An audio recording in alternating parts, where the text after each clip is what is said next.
उत्तानपात नृपते मनुनन्दनस्य जाया बभूव सुरुचि नितरामभीष्टा अन्या सुनीतिरिति भर्तुरनाधृदा सा त्वाम् एव नित्यमगदि शरणं गदाभूत्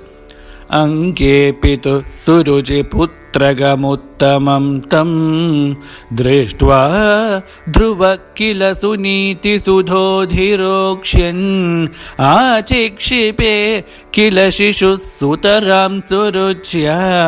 दुःसन्ध्यजा खलु भवद्विमुखैरसूया त्वन्मोहिते पितरि पश्यति दारवश्ये दूरं दुरुक्तिनिहत सगतो निजाम्बां सापि स्वकर्मगति सन्तरणाय पुंसां त्वत्पादमेव शरणं शिशवे शशंस आकर्ण्यसोऽपि भवदर्चन निश्चितात्मा मानी निरेट्य नगरात् किल 5 वर्षः सन्दृष्टनारद निवेदितमन्त्रमार्गः त्वामारराध तपसा मधुकाननान्ते ताते विषण्णहृदये नगरीं गदेन श्रीनारदेन परिसान्वितचित्तवृत्तौ बालस्त्वदर्पितमनः क्रमवर्धितेन निन्ये कठोरतपसा किल 5 मासान् तावत्तपोबलनिरुच्छ्वसिते दिगन्ते देवार्तितत्वम् उदयत् करुणार्द्रचेतः त्वद्रूपचिद्रसनिलीनमतेः पुरस्तात् आविर्बभूविथ विभो गरुडाधिरूढः त्वद्दर्शन प्रमद भारतरङ्गितं तं दृग्भ्यां निमग्नम् इव रूपरसायने ते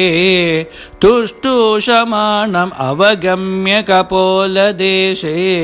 संस्पृष्टवानसि दरेण तथा दरेण तावत् विबोध विमलं प्रणुवन्तमेनम् आभाषदास्त्वम् अवगम्य तदीयभावं राज्यं चिरं समनुभूय भजस्व भूयः सर्वोत्तरं ध्रुवपदं विनिवृत्तिहीनम् इत्यूचुषि त्वयि गते नृपनन्दनोऽसौ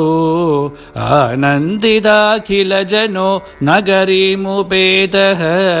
रेमे चिरं भवदनुग्रहपूर्णकामः ताते गदे चवनमाधृतराज्यभारः यक्षेण देव निहते पुनरुत्तमेऽस्मिन्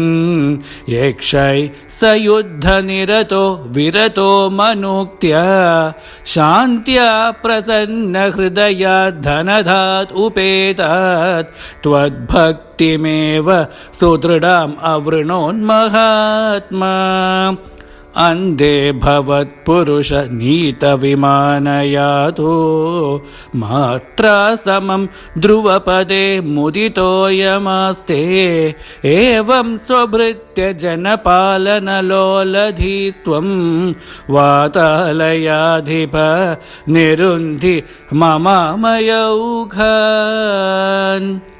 श्री गुरुवायूरप्प शरणम्।